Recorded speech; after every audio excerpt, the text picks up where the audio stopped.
What you doing with him? We're doing more of the foundation because we got everything started.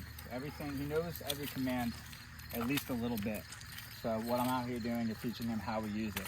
So right now he's on free time. We walked over here. And in a minute I'm going to recall him, and that means he's no longer on free time. Now he's punching on the clock and he needs to follow my direction. And we're going to walk and heel to a new location where I'm then going to tell him to stay and release him again.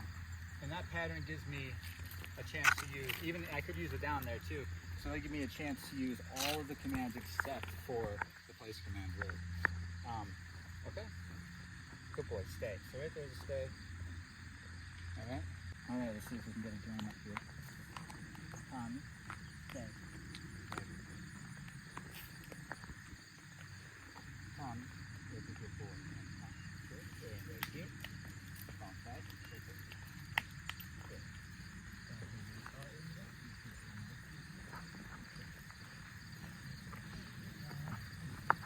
So now we're driving.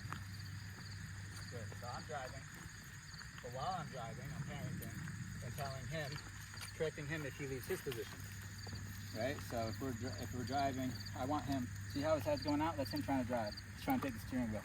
If his nose is behind me like this, we're good. If he comes out here like this, he's scanning. He's trying to see what's out there so he can react to it. Him back here is complying to following me. Look, if my right move, he's seeing it because he's behind it. You see? Yes, he's 9 months, and yes, he's got that hounding. You can see it. But he can still understand his concepts. And as long as I can hold him accountable, good boy. Good boy. Yeah, a little sloppy here and there, but it's fine. He's new at this. It's not bad.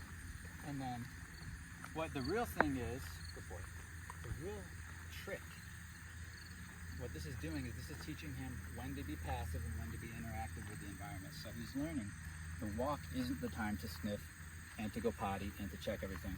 The walk is getting in the car and traveling to the place. I'm going to then get out of the car, tell him to stay, check out the environment, and then when I release him, that means now you can be interactive. So that's all it is they're learning. Now it's passive, now it's to be interactive. Now, just because he understands that doesn't mean he's just going to listen. That's why we have cops to make sure that when we speed, they're there to give us tickets. Nobody's going to listen if there's actually nobody there watching, right? I'm sure everybody slows down when they see a cop. So he is getting, good boy. Good boy. I thought you were checking on that. I thought you said something I didn't. Tommy, stay. Good boy. Wow. Can you tell we've been working on the down? Good. So when I say his name, I want it to be in a conversation starter. I don't want him to just run to me. I want him to listen and look at me. So what we do is if I say his name and he starts to move towards me, it's just a stay, right? So then next time I say his name, he's assuming it might be a stay, so then he stays. And that just creates us being able to look and listen to each other, all right? Tommy, you're a good boy. You're a good boy. And that mind that he has right now is very compliant and very calm. That state of mind, that's why he's feeling good and he feels like he's being a good boy and he's easy to manage right now, is because he's in a calm and compliant state of mind. If he was excited and going against the grain, going against the authority, that's a state of mind too. And it really is.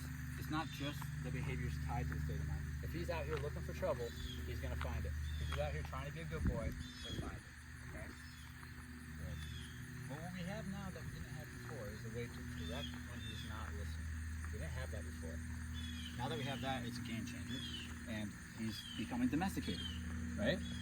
He's going to be wild if we don't put domestication for us. We have our do's and don'ts in society. He's being introduced to them. Okay? Tommy, beautiful boy. Hey, Tommy, come. Look at that beautiful boy. Wow. Did you see how relaxed he got in that down? So this is a mistake right here. Good. The join up is the hardest part, but he should get it pretty soon. But look. It's a mental thing too. He has to go into the follower state of mind, not the leading and not the interactive. Following is following my leg. See, there's a little foot there, there. Too much looking that way and not following me. But the cool thing is he knows he's going to get his free time. He's going to get more free time than he's ever had in his whole life because he listens now. So we can go places, and then when I tell you to go, you're free, you're going to have a blast. Oops, sorry, buddy. Step on your father. See that? That's what we're going after right now. That's it.